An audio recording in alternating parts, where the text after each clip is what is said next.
ही आपल्यासाठी अगदी संजीवनी आहे.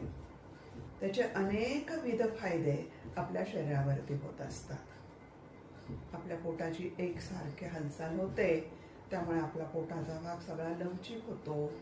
तिथले सगळे इंद्रिय आहेत ते कार्यक्षम होतात.